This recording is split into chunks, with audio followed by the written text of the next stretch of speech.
اب میں یہاں اتنی ساری دلائل پیش کرنے کے بعد، اتنا سارا ذخیرہ پیش کر دینے کے بعد خود اپنے مقلدین بھائیوں سے شکایت کرنا چاہوں گا کہ میرے بھائی آپ کو کیا ہو گیا؟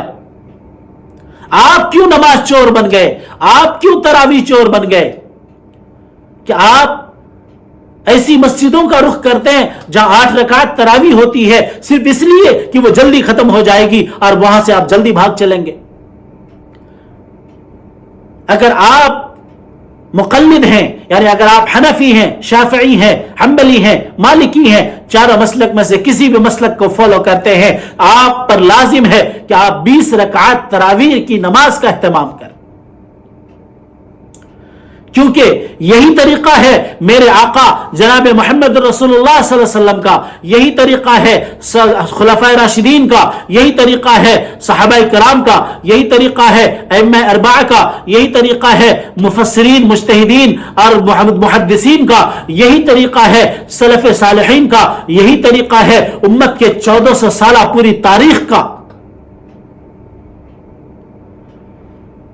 اسی لیے آپ کو حضور اکرم صلی اللہ علیہ وسلم کے اس متوارث اور متواتر طریقے پر ہوتے ہوئے کسی اور کی طرف بھاگنا نہیں چاہیے، صرف تن آسانی کے لیے، اپنے جسم کی راحت کے لیے۔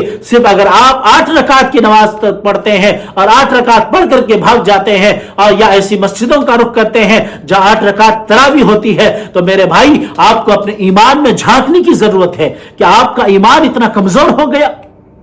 یہ رمضان کا مہینہ جو نیکیوں کی برسات کا مہینہ ہے، موسم بہار کا مہینہ ہے، جہاں نیکیاں ہر وقت برستی رہتی ہیں، اور جس قیام اللیل پر میرے نبی نے فرمایا کہ اگر کوئی آدمی رمضان کے روزوں کا اہتمام کر لے اور قیام اللیل کا اہتمام کر لے، اس کے اگلے پچھلے تمام گناہ معاف کر دیے جاتے ہیں، اس کے گناہ اس طرح معاف ہو جاتے ہیں جیسے اس دن ماں کے پیٹ سے پیدا ہوا۔ کیا آپ کو اس بات کا ڈر نہیں لگتا کہ میرے نبی کی سنت 20 ہے اور میں 8 پڑھ کر کے بھاگ رہا ہوں کہ میرے نبی کو میں تکلیف پہنچا رہا ہوں تو مجھے ثواب ملے گا کہ گناہ؟